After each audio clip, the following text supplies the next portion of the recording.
구약성경 270페이지 신명기 5장 18절부터 33절까지의 말씀입니다.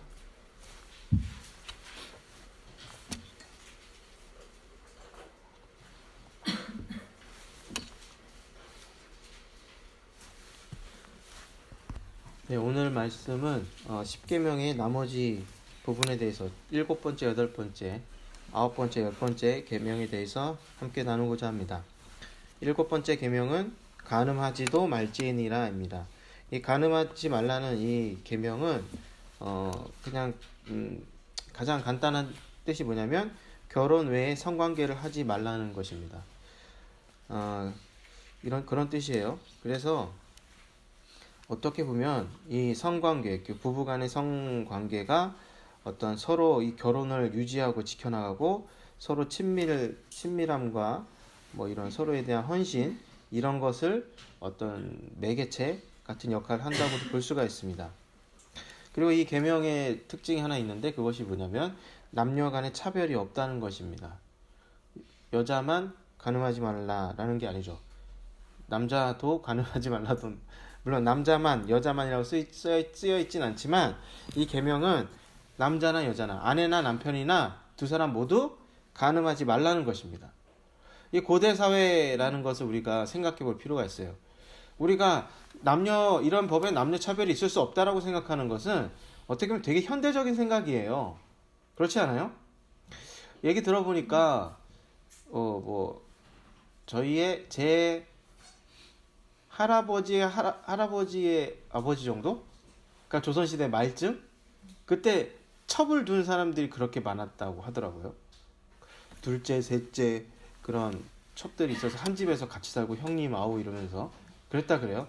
지금으로서는 도무지 상상할 수 없지만 당시에는 그렇게 산 경우가 많았다고 해요. 그리고 동서고금을 막론하고 항상 이 성매매는 있어 왔죠. 그죠? 그런데 성매매는 주로 누가 합니까? 남자들이 하죠. 여자들을 위한 성매매 산업이 그렇게 번창할까요? 그게 어렵겠죠. 왜냐하면 여자는 사회적으로 약자의 위치에 있기 때문에 여자를 위한 성매매 산업은 그렇게 발전할 수가 없었겠죠. 그러다 보니까 남자들 위주의 사회란 말이에요. 가부장적인 사회.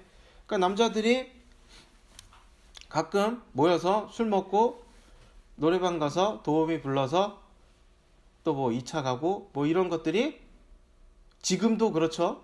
지금도 세속적인 문화에서는 크게 뭐 흠이 되거나 그렇지 않아요. 저도 어떤 얘기를 들어보면 젊은 게 부부이고 젊은 남편인데 아내가 이제 임신하고 이런 경우에 이제 이렇게 성매매를 하기도 한다는 얘기를 들어요. 그런데 이 하나님의 말씀에는요, 이 간단해요. 뭐라고 그랬냐면 간음하지도 말지니라 그랬는데 여기에서 대상은 남자나 여자나 차별이 없다는 거예요. 대단하지 않습니까? 그리고 이 계명을 어기는 것은 상당히 큰 죄로 여겨졌어요. 그래서 창세기 20장에 보면은 아브라함이 자기 아내를 여동생이라고 속여서 아비멜렉이 그를 취할 뻔하다가 놀래가지고 어떻게 아브라함에게 따지죠. 왜 나를 얘기를 안 해가지고 내가 너에게 큰 죄를 범할 뻔했다 하면서 막 아브라함에게 얘기를 해요. 그리고 창세기 39장에서는 요셉과 보디발의 아내의 얘기가 나오죠. 보디발의 아내가 이렇게 유혹을 했는데 요셉이 하나님께 죄를 지을 수 없다 그래서 내가 당신의 정부가 되느니 감옥에 가겠다 하죠. 그래서 감옥에 갔죠. 사무엘상 11장 12장에서는 다윗과 밧세바 이야기가 나오는데 이건 역시 간음과 살인의 사건인데 이것도 큰 죄로 여기 다루어지고 있습니다. 그러니까 이것이 간단한 문제가 아니라는 거예요. 하나님께서는 결혼을 소중하게 생각하세요. 그리고 이제 이런 성적인 문제는 그 결혼을 지탱하는 데 중요한 역할을 하는 것이고 그래서 그것을 성적인 것을 함부로 다루어서는 안 된다는 것입니다. 그러니까 사실 이 말씀에서는 처녀 총각에 대한 얘기는 없지만 하나님 이런 간음하지 말라는 이 계명을 통해서 우리가 간접적으로 알 수 있는 것은 뭐냐면 이런 성적인 성관계는 결혼 안에서 하나님께서 허락해 놓으셨다는 거예요. 그러니까 명백하게 혼전 순결을 해라 뭐 이런 말씀은 아니지만 하나님의 뜻은 이런 성적인 관계는 결혼 안에서만 허락이 되고 다른 데서 해서는 안 된다라는 거예요. 특히 남자들은 그래서 안 된다는 거예요. 예수님께서 뭐라고 말씀하셨냐면요. 마태복음 5장 27절 28절에서 이렇게 말씀하셨습니다. 또 간음치 말라 하였다는 것을 너희가 들었으나, 딱 이 7번째 계명을 어떻게 예수님께서 해석하셨냐면은, 나는 너희에게 이르노니 여자를 보고 음욕을 품는 자마다 마음에 이미 간음하였느니라.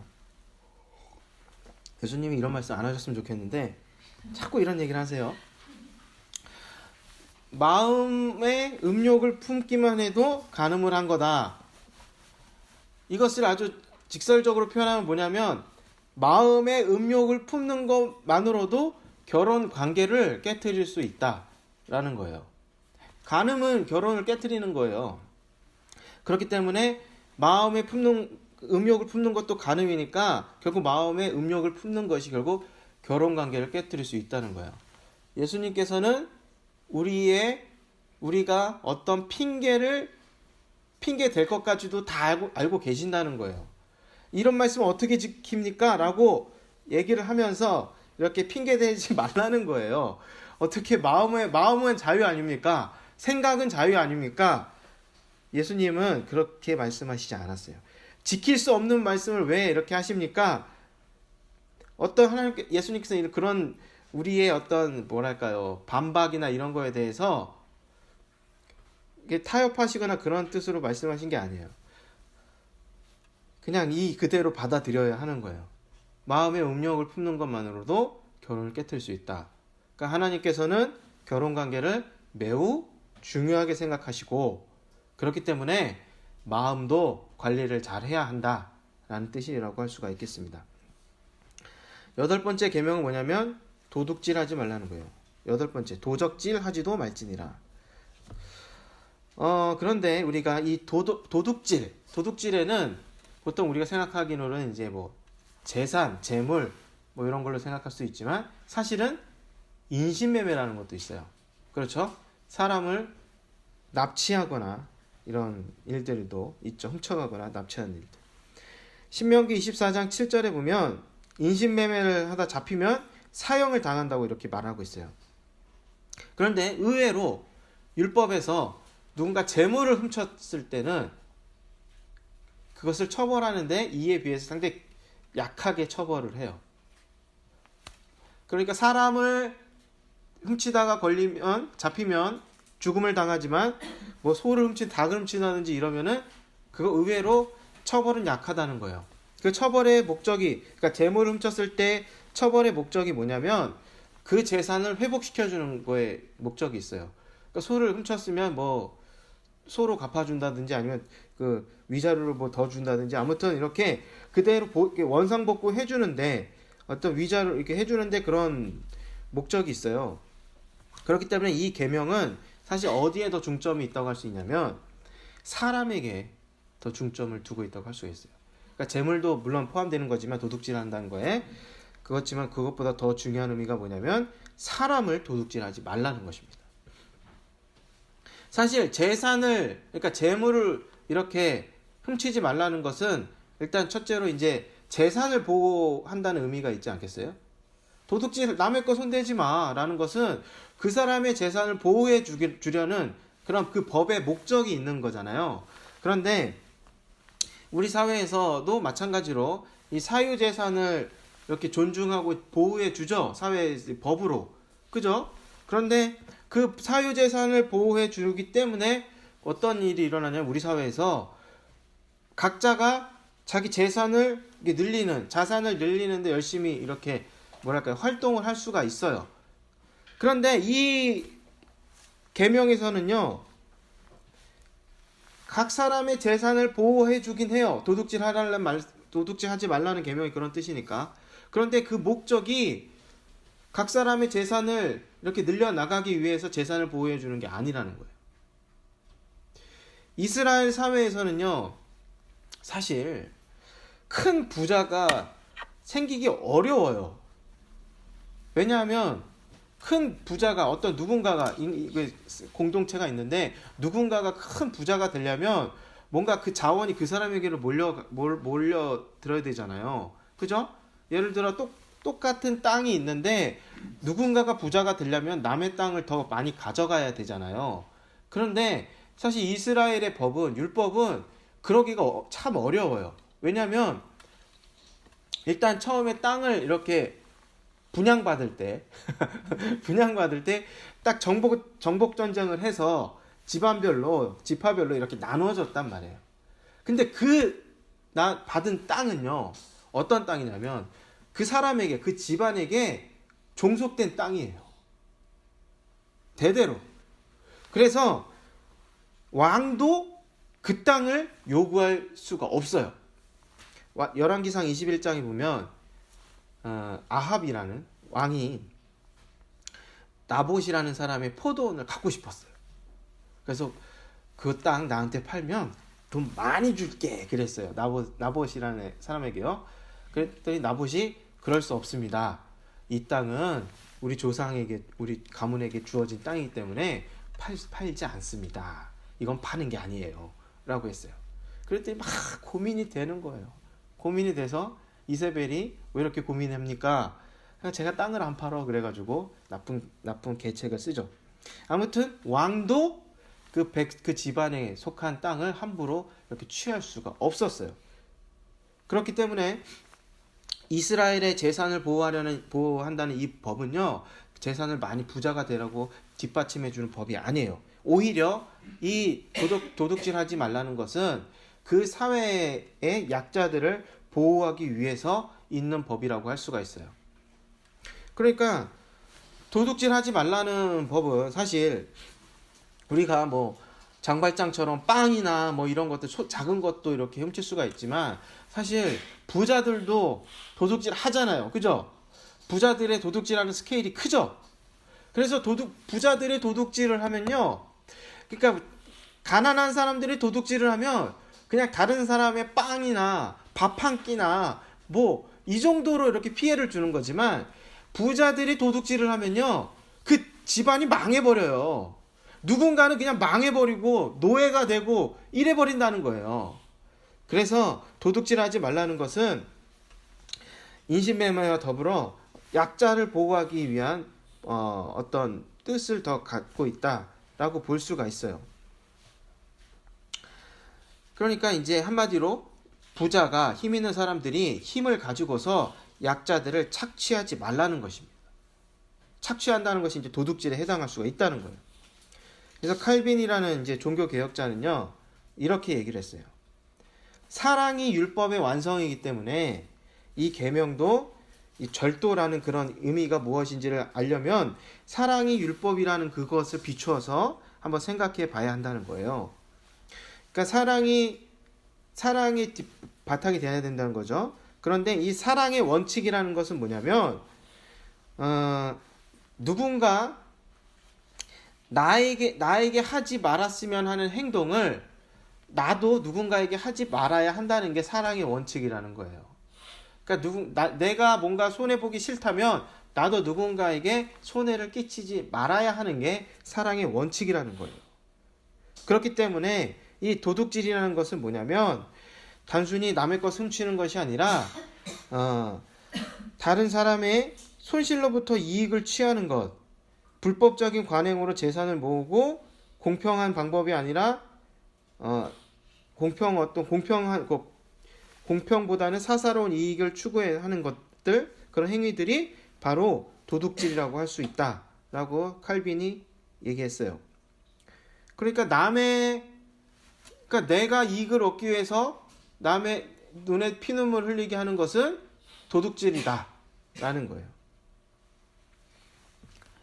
그래서 이 율법에는 여러 가지 법이 있는데 약자를 위한 법이 여러 가지가 있어요. 그래서 예를 들어 뭐 추수를 끝나고 그럼 추수에 남은 것들을 추수를 좀 남겨놔서 그 약자들이, 가난한 사람들이 먹게 한다든지 고리대금업이 불법이에요. 이스라엘 사회에서는 고리대금업이 불법입니다. 그리고 도량형, 정확한 도량형, 뭐 자나 저울이나 이런 거, 뭐 이런 것들. 그리고 예를 들어 또 뭐 이런 등등의 법이 있는데 약자를 보호하는 법들이 많이 있어요. 아무튼 이 도둑질은 단순히 그냥 물건 훔치는 것이 아니라 약자를 보호하기 위한 뜻이 있다라는 것입니다. 그리고 9번째 계명이 뭐냐면 거짓 증거하지 말라는 거예요. 근데 이 계명은 어디에서 이렇게 사용되는 계명이냐면 법정에서 사용되는 계명이에요. 그리고 세 번째 계명과 관련이 돼 있어요. 세 번째 계명은 뭐냐면 하나님 앞에서 진실을 말하라는 거예요. 하나님 앞에서 진실을 말하는 것이고, 이 9번째 계명은 이스라엘의 형제들 앞에서 진실을 말하라는 것입니다. 그러니까 이 계명은 이 법정을 신뢰할 수 있게, 재판을 신뢰할 수 있게 아주 뒷받침해주는 법이라고 할 수가 있어요. 이 법이라는 것은 예나 지금이나 이 법정은 이 사회를 지탱해 나가는 데 아주 결정적인 역할을 합니다. 이 법정이 타락하면 이 사회 모두가 타락하게 되는 거예요. 그래서 지금 재판 과정이 그래서 중요한 거 아니겠습니까? 그래서 재판이 정의롭게 되느냐. 그래서 지금 보니까 박근혜 전 대통령과 최순실이 문제가 아니라 제가 보기 다들 많은 사람들이 그러는데 삼성이 제일 큰 문제 같더라고요. 삼성은 빠져나갈 구멍을 다 이렇게 만들어주는데, 그렇게 되면 정말 큰일이 되는 거예요. 우리 사회가. 돈 있는 자들은 그죠? 법을 초월하는 그런 사회가 되는 거예요. 그래서 이 법이 재판이 중요한 것인데요. 열왕기상 21장에서 아합이 그 나봇의 포도원을 뺐을 때 어떻게 뺏었냐면요. 이세벨이 아합의 이름을 빌려서 법관들, 그 당시에 법관들이 이제 그 지역 유지 장로들이었단 말이에요. 그들에게 편지를 써요. 미리 편지를 씁니다. 요래 할 테니까 이렇게 해라. 해요. 계획이 뭐냐면 가짜 증인 두 사람, 불량배, 어디 이런 뭐 깡패 같은 놈 두 놈을 이렇게 매수를 해서 나봇이 하나님과 왕을 저주했다라고 해서 고소를 하게 해요. 그리고 이제 고소를 하니까 이제 재판을 하겠죠. 그리고 미리 편지를 받았던 그 재판관들, 그런 사람들이 바로 사형을 시킵니다. 그렇게 해서 나봇의 포도원을 빼앗아요. 아주 악한 죄죠. 그래서 이제 이런, 그렇죠. 그러니까 이 계명은 하나님께서 그냥 주신 게 아니에요. 이 공동체 이스라엘을 건강하게 어떻게 세우기 위해서 반드시 필요한 법이라고 할 수 있습니다. 그리고 마지막 계명은 뭐냐면 탐내지 말라는 거예요. 근데 탐내지 말라. 그러니까 이것은 어떤 분명한 어떤 행동을 말하는 것은 아닙니다. 그죠? 마음의 상태나 이런 것을 얘기하는 거죠. 그러니까 잘 보시면 결국에는 이 10계명이 그냥 행동만을 다루는 계명이 아니라는 것을 알 수가 있어요. 어떻게 보면 도둑질하지 말고 간음하지 말고 이런 것들이 행동만을 말하는 것 같지만 결국 이 모든 계명들은요, 결국 이 마음까지도 다루고 있다는 것을 알 수가 있습니다. 그런데 우리가 이 21절을 보면 탐내지 말라는 말이 두 번 나와요. 첫 번째, 내 이웃의 아내를 탐내지도 말지니라 그랬고, 맨 뒤에서 내 이웃의 소유를 탐내지도 말지니라 그랬어요. 근데 여기서 탐내다라고 사용된 이 동사가 앞에 사용된 동사와 뒤에 사용된 동사가 달라요. 그래서 앞에 사용된 동사는 어떤 의미가 있냐면 어떤 것을 부당하게 탐내거나 그래서 그것을 내가 취하고 싶은 강한 충동을 느끼는 상태가 바로 탐낸다. 앞에 탐낸다. 그러니까 부당하게 이게 옳지 않은 건 줄 알지만 그것을 너무나 갖고 싶어서 이렇게 취하고 싶은, 손을 뻗어서 갖고 싶은 그런 충동을 느끼는 그런 상태를 바로 앞에 탐내다라는 거예요. 그래서 이런 좋은 예가 뭐가 있냐면 아간의 예가 있어요. 아간. 여리고를 정복하거나 전리품을 모아놨는데 그것을 손대지 말라 그랬어요. 근데 아간이 그걸 손을 댔죠. 그래서 뭐라고 아간이 얘기하냐면 내가 탐내서 취했습니다라고 얘기를 해요. 그리고 미가서 2장 2절에는 이렇게 기록되어 있어요. 그러니까 이 당시는 어떤 때냐면 유다 왕국이 엄청나게 타락했을 때예요. 그래서 그런 부유하고 불의한 그런 기득권자들이 이웃의 재산을 몹시 탐내서 밭들을 탐하여 빼앗고 집들을 탐내어 취하였다라고 기록되어 있어요. 그래서 이런 탐내는 이런 뭐랄까요? 이 탐욕은 결국 어떻게 이어지는 거예요? 살인이나 간음, 도둑질 같은 범죄로 이어지는 거죠. 아합과 이세벨이 나봇의 포도원을 빼앗은 것. 그리고 다윗이 밧세바를 보고 이런 탐욕을 느낀 거예요. 그래서 어떻게 했습니까? 살인을 하고 그리고 간음을 했죠. 그리고 뒤에서 탐하다라고 사용된 두 번째 동사는 뭐냐면 이것은 그렇게 중립적인 의미가 있어요. 일단 강한 욕망이고 아주 갈증을 느끼는 그런 강한 뭐랄까요? 열망 이런 것을 의미를 해요. 그러니까 이것 자체는 어떤 나쁜 의미는 아니에요. 하지만 이런 것을 어떻게 되냐면 통제가 되어야 한다는 거예요.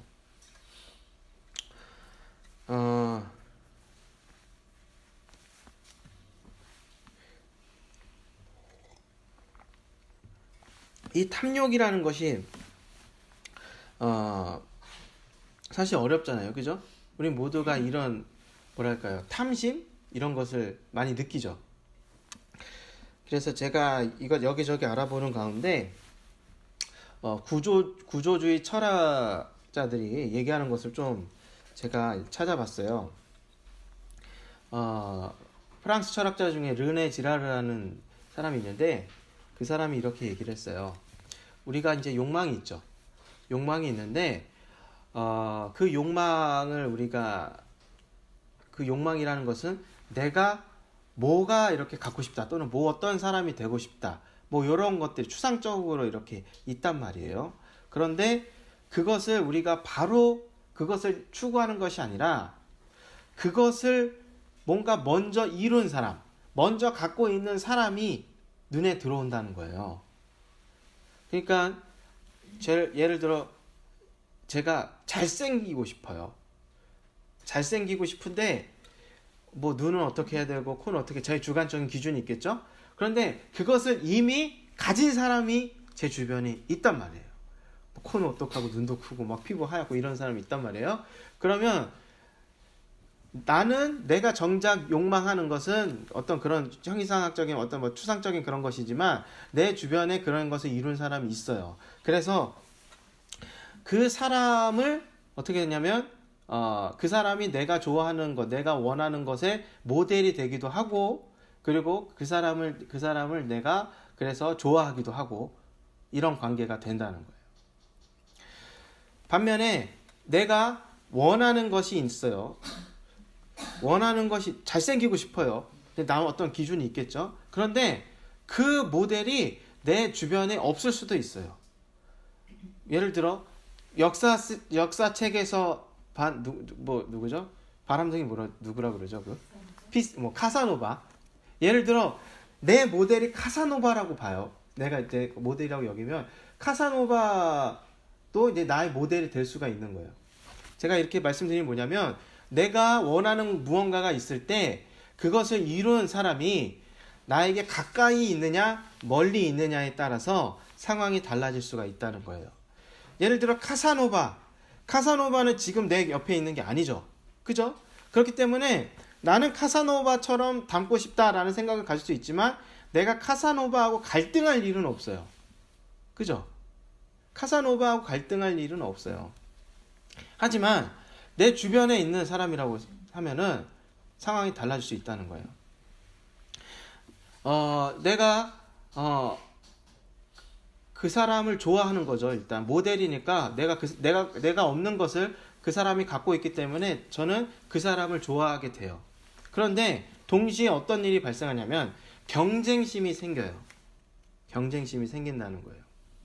그리고 경쟁심이 생긴다는 것은 뭐냐면 그 사람이 뭔가를 더 많이 갖게 되면 내가 질투할 수도 있다는 거예요. 질투할 수도 있다는 거예요. 그 사람이 좋기는 한데 그 사람이 나보다 막 더 잘 되거나 그러면 뭐랄까요? 질투심이 생겨요. 근데 그런 생각이 왜 드냐면 그 사람이나 나나 똑같다. 그러니까 평등하다고 생각하기 때문에 그런 거예요. 예를 들어 신분사회라고 생각을 해봐요. 그 사람은 귀족이고 나는 평민이에요. 그러면은 그 사람은 신분적으로나 이런 뭐 너나 저랑 차이가 많이 나기 때문에 질투하거나 경쟁하거나 그러지 않아요. 하지만 현대사회에서는 모두가 똑같잖아요. 그래서 그 사람은 되고 나는 안 되면 질투심이 생기는 거예요. 경쟁하게 되는 거예요. 그러니까 이런 일들이 우리의 삶에서 계속 일어나고 있는 거예요. 아시겠습니까? 그러니까 내 가까운 사람이고 내가 좋아하는 사람이란 말이에요. 그런데 그런 가운데서도 경쟁과 질투가 발생할 수 있다는 거예요. 왜냐하면 내가 좋아하는 것을 그 사람에게서 발견해서 그 사람이 좋은 건데, 생각해 보세요. 좋아하는 어떤 기질과 성향의 사람들이 다 있죠. 모든 사람을 다 좋아하지 않단 말이에요. 그래서 내가 좋아하는 그런 것을 갖고 있단 말이에요, 그 사람이. 그래서 내가 그 사람을 다른 사람들보다 더 좋아하는 거예요. 그렇지만 그 사람과 나는 똑같은 사람인데 그 사람이 똑같이 노력을 했는데 그 사람만 더 무언가를 얻었다든지, 또는 나는 그 사람을 인정하는데 그 사람이 정말 잘생기고 똑똑하고 이런 것을 인정하는데 그 사람은 나를 인정하지 않는다든지, 그러면 어떻게 되냐면 질투가 내고 증오하게 되고 그렇게 된다는 거예요.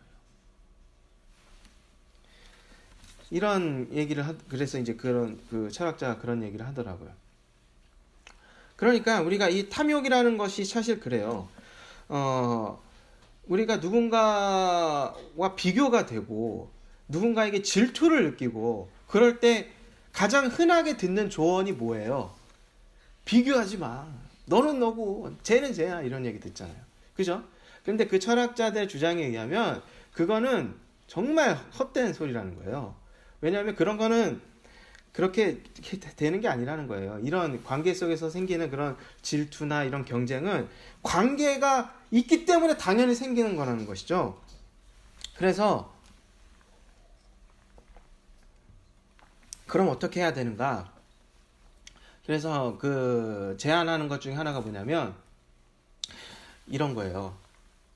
이 구조주의라는 것 자체가 어떤 의미가 있냐면, 내가 뭔가를 원하는 게 있어요. 내가 원하는 것이 있습니다. 그런데 그 원하는 것이 그러니까 내가 생각하고 내가 선택해서 내가 결정해서 원하는 것이라고 스스로 생각할 수는 있지만, 사실은 내 삶은 엄청난 영향을 많이 받고 있어요. 엄청나게 많은 영향을 많이 받고 있는 것입니다. 부모로부터 영향을 받죠. 사회로부터 영향을 받죠. 그러니까 내 외부로부터 많은 영향을 받고 있어요. 그러니까 제가 대한민국에 살기 때문에, 또한 대한민국의 사회에 살고 내 부모가 이런저런 사람이기 때문에 그래서 내가 그런 것을 원하게 된다는 거예요. 이게 구조주의가 말하는 것입니다.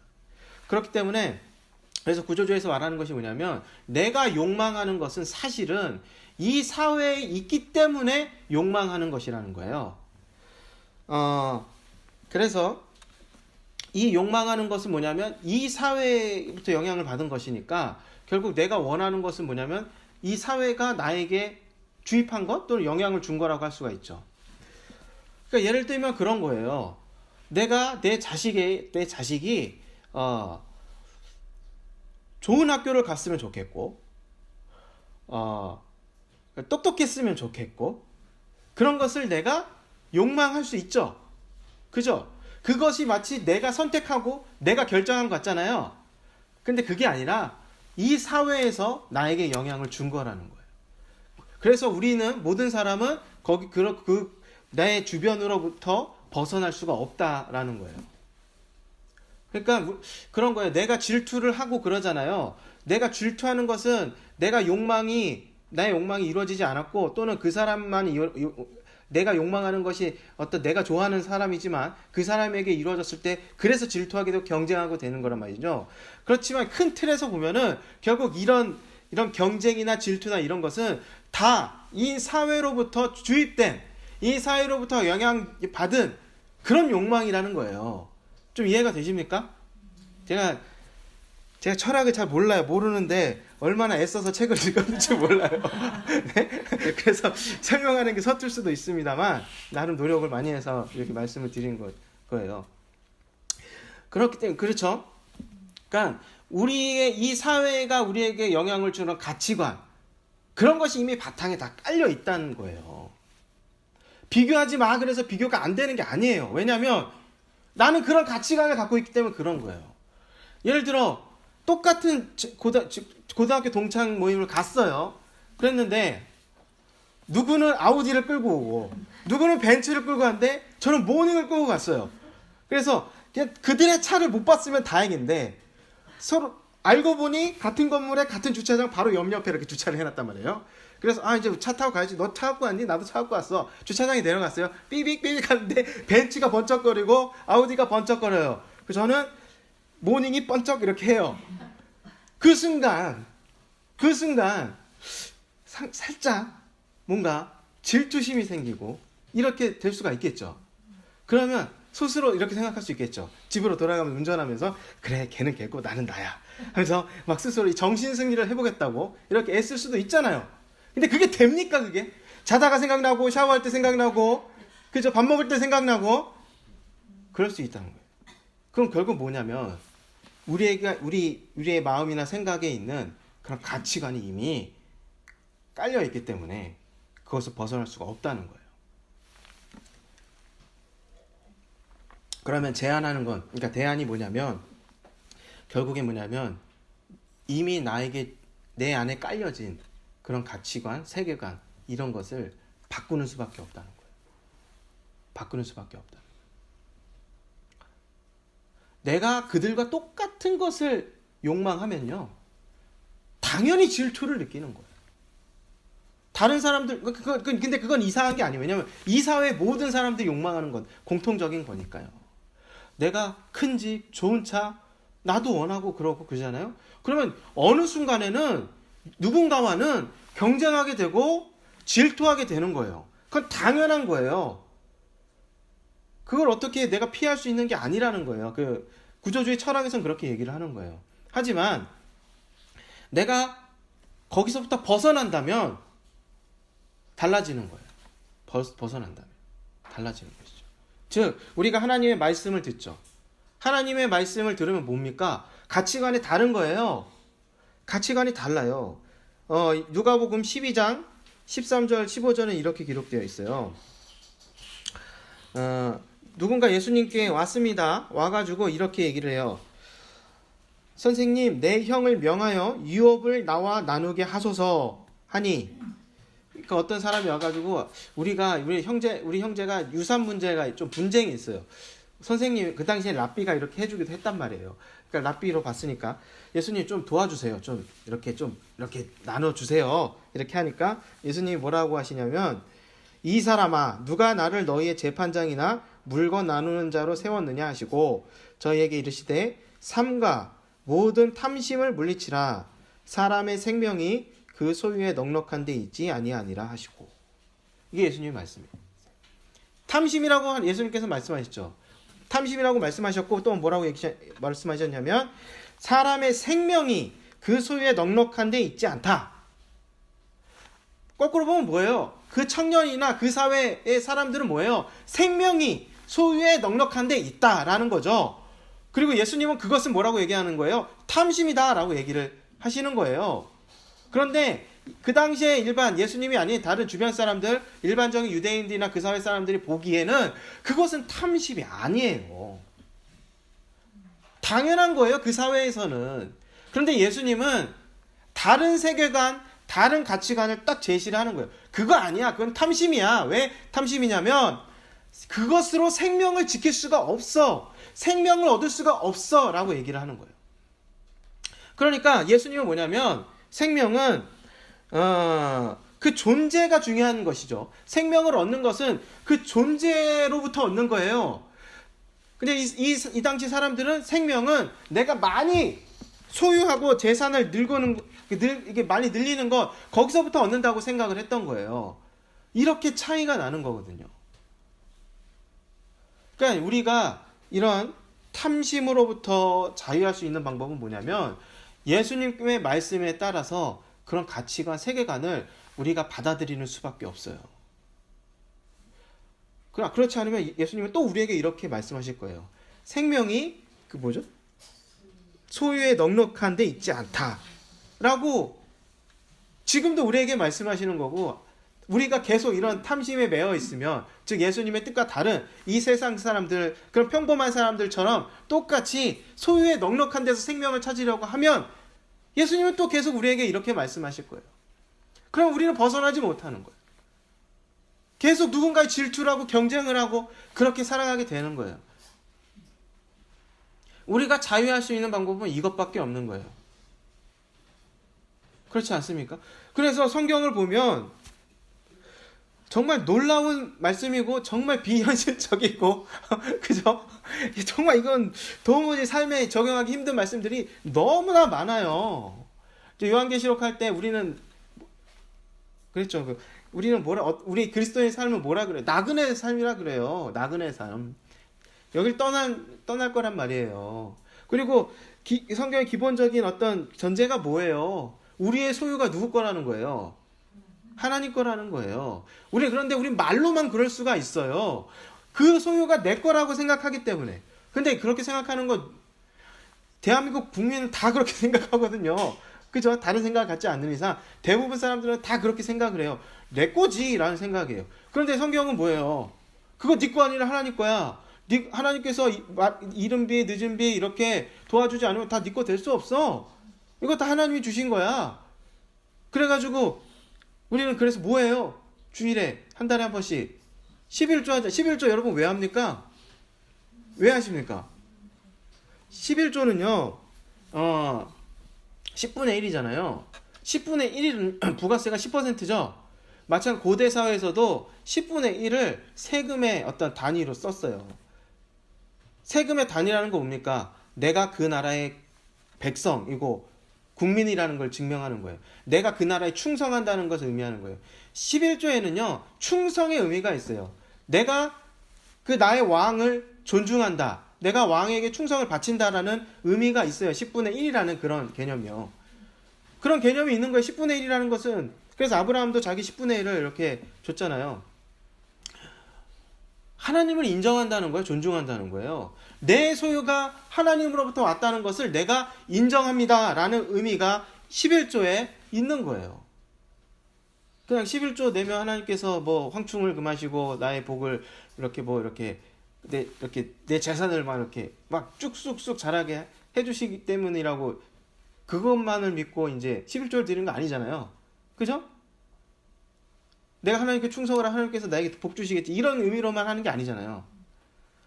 그 전에 뭐가 있냐면 내 자신이 하나님을 향한 충성이 있다는 거예요. 충성은 뭐냐면 하나님의 뜻을 인정하고 받아들인다는 거예요. 그런 게 있는 거예요.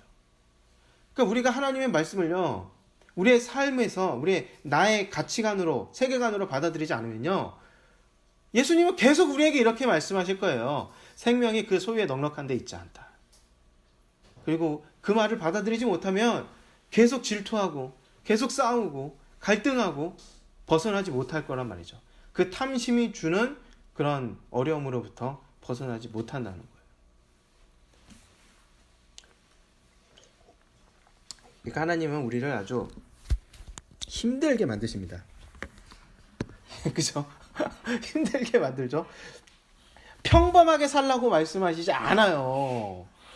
이렇게 어디 산골에다 교회를 지으신 것도 아니고 어디 세속을 떠나 그렇게 교회를 지으라고 하신 것도 아닌데 이 세속 가운데 살면서 아주 특이하게 살라고 하나님께서 말씀하셨어요. 그게 신앙생활이 쉬운 게 아닙니다. 그러니까 들어도 잘 모르겠지만 그래도 계속 듣잖아요. 그죠? 그 계속 듣는 그 목적이 뭐예요? 하나님 나라의 세계관 가치관을 받아들이라는 거예요. 그래야지만 우리가 이 삶에서도 자유를 누릴 수가 있어요. 어려운 말씀을 전해드렸지만 우리의 목적은 분명합니다. 우리가 하나님의 말씀을 받아들여서 우리가 이런 탐심으로부터 벗어나고 그리고 이 탐심은 사실 앞에 모든 계명의 어떤 밑바탕이 되는 거죠. 그래서 이 하나님의 말씀 그 뒤에 부분 읽으니까 뭐예요? 그 이 말씀을 지킬 때 그 이 땅에서 아주 복을 받고 잘 살라고 하나님께 이 계명 주신 거예요. 그러니까 우리에게 복을 주시려고 이 계명을 주신 거예요. 물론 우리가 딱 느끼는 거 힘들어 이거지만 그래도 하나님의 뜻은 복을 누리라고 주신 거거든요. 그래서 하나님의 뜻을 받아들일 수 있기를 소망합니다. 이 시간